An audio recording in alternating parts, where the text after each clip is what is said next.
Nobody Who wants wants that. a movie about true love? What kind of woman do we want out there seeking true love, Eliana, at the outrage? I wanted my money back. I was very disappointed. Or what? They're leaning into woke. Hardcore.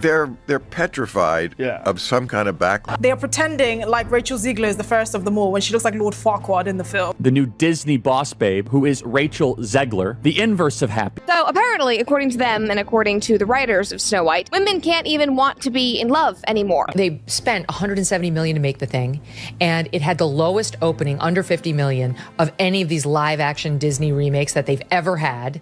Disney's live-action take on classic fairy tales has always sparked debate, but nobody expected the level of uproar unleashed by the newest Snow White project. From the outside, it looked like the perfect formula: a beloved story, a rising star with powerful vocals, and an endless nostalgia factor. So no prince or a different kind of prince? I'm sure a lot of people will assume it's a love story just because, like, we cast a guy in the movie. Right. Andrew Burnap, great dude. Yeah. All of Andrew's scenes could get cut. Who knows? It's Hollywood, baby.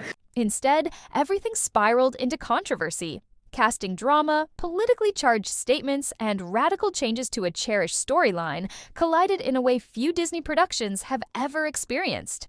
How did such a simple premise, a young princess, a magic mirror, and 7 dwarfs, become the center of fierce backlash and boycotts? Prepare to discover the twists, tensions, and outright chaos that turned Snow White from a guaranteed hit into a cautionary tale. Just a few years ago, nobody would have imagined this iconic story landing at the heart of heated debates on modern values.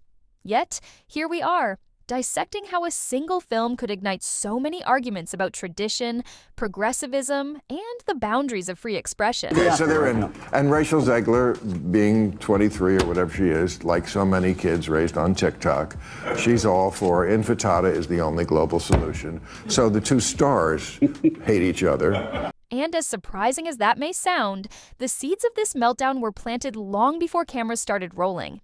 It began with a revered legacy, soared on initial hype, and crashed under waves of social media fury. But that's only the beginning. In 1937, Disney's first ever feature-length animated film debuted, Snow White and the 7 Dwarfs. It wasn't just a movie, it was a revolution in animation and storytelling. You know, the original cartoon came out in 1937, and very evidently so. There's a big focus on her love story with a guy who literally stalks her. Yeah. Weird. President Rachel Zegler also posted, Audiences were swept up by its innocent charm, its daring use of color and music, and the enchanting fantasy world that painted Snow White as a symbol of pure-hearted optimism. Generations grew up humming, "Someday my prince will come," while envisioning the dwarfs' lovable antics. The original story holds a distinct, magical quality that has persisted through time. There's a reason why grandparents and parents still introduce their little ones to a film made nearly a century ago. This is just so typical of the left. The progressives always finding a way to find their way back to doing something not progressive. These are roles made for actors of my stature. Something about Snow White's kindness, the dwarfs' camaraderie, and even the whimsical romance spoke to viewers on a visceral level. It was the ultimate escapist fairy tale. So when news broke of yet another attempt to reimagine it, fans assumed Disney would treat this cornerstone of its legacy with kid gloves. But times have changed, and so have expectations. The studio had already updated stories like Beauty and the Beast and The Lion King, layering in new songs, new interpretations, and new social dynamics. Many accepted these tweaks. After all, each remake tried to keep the core spirit intact. That's the magic formula. Tiptoe around changes to avoid angering the fans who remember the original with deep affection. The question became, would Snow White 2025, as many began calling it, preserve the heart and soul, or would it push too far?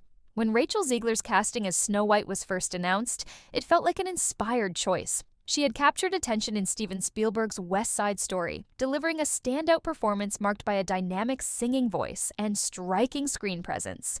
It's got extra musical numbers that are incredibly unnecessary that really add to that runtime, and let me go ahead and let you know that they're absolutely f***ing atrocious. That it's the biggest theme here is that it's anti-men. She called him a stalker. She also represented a new wave of Disney leads, someone with cultural diversity in a historically white role. Social media lit up with applause. For many, this casting decision was a breath of fresh air, but anticipation often comes with scrutiny. While supporters saw her as a talented newcomer who could breathe fresh life into a classic role, others questioned whether a modern retelling was even necessary. Still, Disney had a proven track record of box office gold with its live-action formula. Drawing upon old favorites to entice families and nostalgia-driven adults, how could they possibly go wrong? For a moment, everything looked optimistic. Interviews with the cast teased big set pieces, updated songs, and a Snow White who was more confident and empowered. In an era where reboots and remakes dominate the market, it seemed like a natural step to revitalize one of Disney's oldest princesses. This was a chance to celebrate a cherished fairy tale while adding progressive touches. Fans braced themselves for an intriguing journey that promised to stay respectful while offering a fresh spin. Unfortunately, that bubble burst when early interviews and social media posts from the leading lady surfaced. Questions about the direction of the film reached a fever pitch when Rachel Zegler's comments started making the rounds online. Some were lighthearted critiques of the original story, like calling the prince creepy for appearing out of nowhere, but others struck a nerve. She referred to portions of the classic plot as weird, implying that a dreamy romance from the 1930s had no place in the modern world.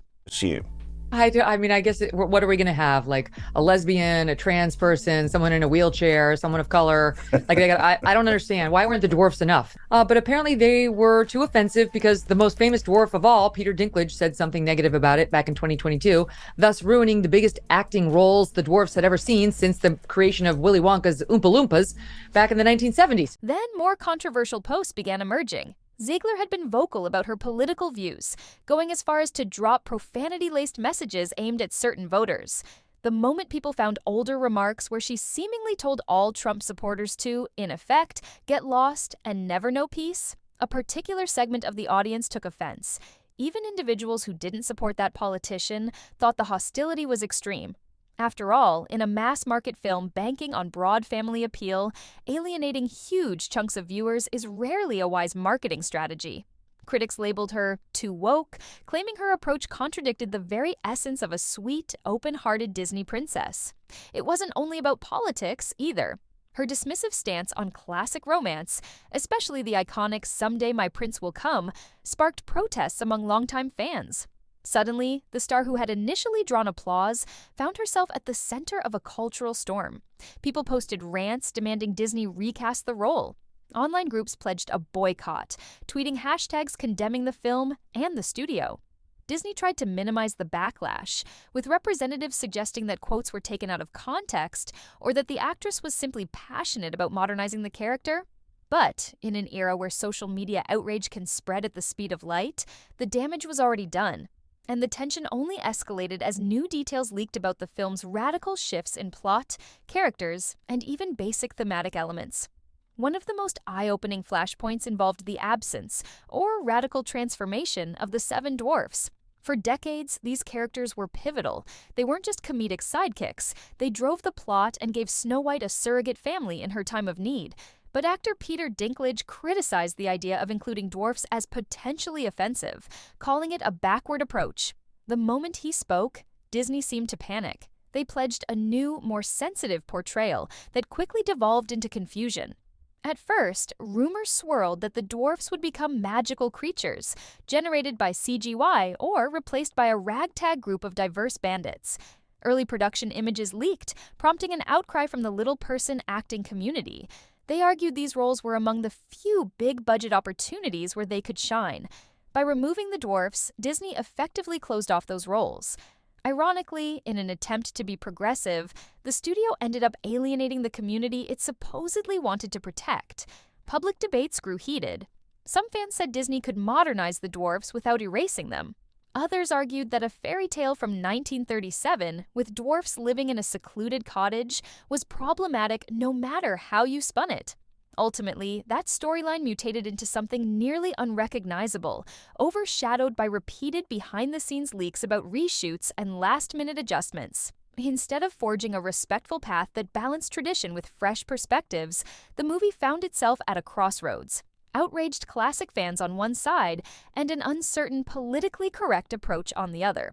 And while the dwarf subplot raged behind the scenes, the rest of the narrative was also being rewritten, sometimes clumsily, in an attempt to keep up with modern sensibilities.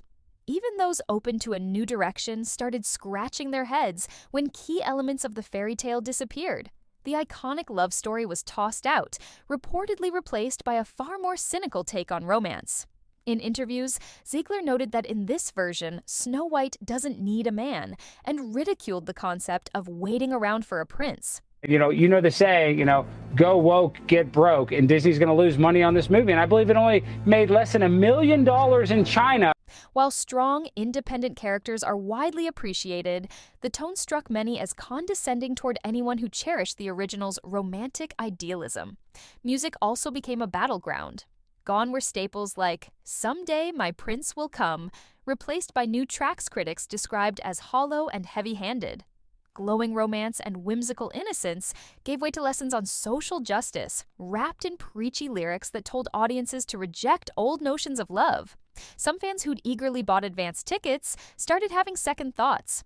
Early test screenings reportedly left viewers lukewarm or even hostile to the changes. Comparisons to other modern Disney hits emerged. After all, Frozen managed to showcase sisterly love and personal growth, while still weaving in a sweet, if not entirely conventional, romance. That kind of balance was absent in this new Snow White. Instead, the script felt like it was lecturing viewers on everything from romance to politics. Audiences who had been on board with a forward-thinking approach began calling it an overreach, a betrayal of the original's heart and soul. Even more jarring were the interviews in which the lead actress referred to the classic prince as a mere cameo, or a stalker cameo at that. One off-the-cuff remark about possibly cutting all the prince's scenes only heightened tensions. It gave the impression that the creative team cared little for the source material, taking pride in dismantling its cherished aspects. And as word spread that their adjustments veered so far from the original, fans and critics alike braced for a box office reckoning.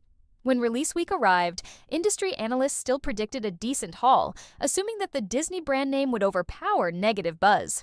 Instead, the opening weekend numbers were alarmingly low, somewhere in the $40 million range, far below initial projections of $150 million.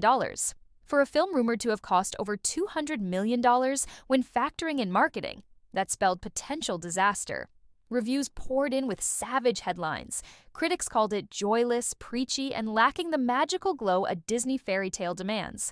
Fan reaction on forums and social media was even harsher.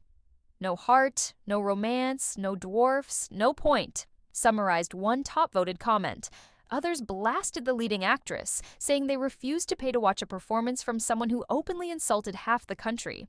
By the second week, theaters started pulling show times due to poor turnout, and merchandising tie-ins languished on store shelves. The once excited families who had planned group outings suddenly found more appealing alternatives or chose to simply stay home. Disney, notorious for unstoppable marketing, seemed unable to salvage the sinking ship. Executives at the studio reportedly scrambled for answers, pointing fingers at a variety of culprits. Some said the script was beyond saving, others blamed the star for her polarizing commentary. As rumors of internal turmoil leaked, the public wondered if Disney's streak of successful remakes had finally hit a permanent snag.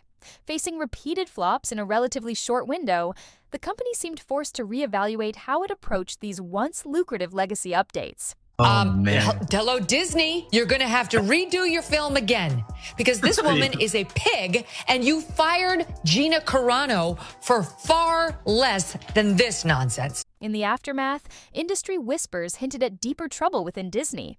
Layoffs loomed as the studio had to account for mounting losses from multiple underperforming projects, and the dismal Snow White results only added to the pressure.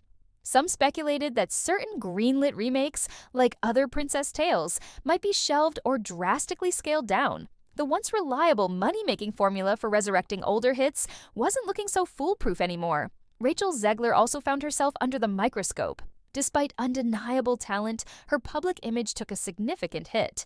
Producers grew wary of a star whose outspoken viewpoints might repel large audience segments. Hollywood is a numbers game, and box office poison became a phrase floating around. Would her apologetic statements or clarifications be enough to mend fences in an industry that values universal market appeal? Only time would tell, but skepticism was high. Meanwhile, fans who once eagerly awaited Disney's every move voiced a collective sense of betrayal. There's a clear appetite for modern storytelling that includes diverse perspectives, but as many pointed out, there's a difference between respectful evolution and outright dismissal of a classic's core elements. When you remove the dwarfs, gut the romance, and insult the original's themes, you risk losing the very audience that keeps the brand alive. This Snow White fiasco served as a potent wake-up call. If a studio wants to update a classic, it needs to carefully weave new ideas into the old tapestry, not burn the tapestry altogether. As the dust settled, people debated whether the film could have been rescued by choosing a different actress or reining in the script's radical tone. Some said a balanced approach, a modern Snow White who still believed in love, a respectful treatment of the dwarfs, and a star who kept polarizing political statements to a minimum might have turned it into a hit. Others argued that the concept was doomed the moment it strayed too far from what made the 1937 original timeless. In the end, this saga hints that the era of quick and easy Disney remakes might be over. Audiences want fresh takes, but they also expect studios not to trample on the essence of what they love. If Disney chooses to continue revamping its classics, it may need to find a better equilibrium, respecting tradition enough to keep fans on board while still making creative strides that feel natural, not forced. This time, the alarms are too loud to ignore. Paying customers, especially families, won't line up just for the sake of nostalgia if it means enduring a lecture that belittles their cherished memories. With Snow White, Disney seemed to forget that nostalgia is a powerful force requiring delicate handling. It's one thing to craft a new layer of depth, it's another to demean the old story and its fans. That is the biggest lesson here. Treat the audience with respect, and they'll reward you with loyalty. Turn them off, and even a beloved franchise can become a box office ghost town overnight. Where does Disney go from here? Nobody knows for sure, but one thing is certain. Countless fans are left wondering if Happily Ever After is still in the company's future, or if these troubled waters are merely a preview of the bigger challenges ahead.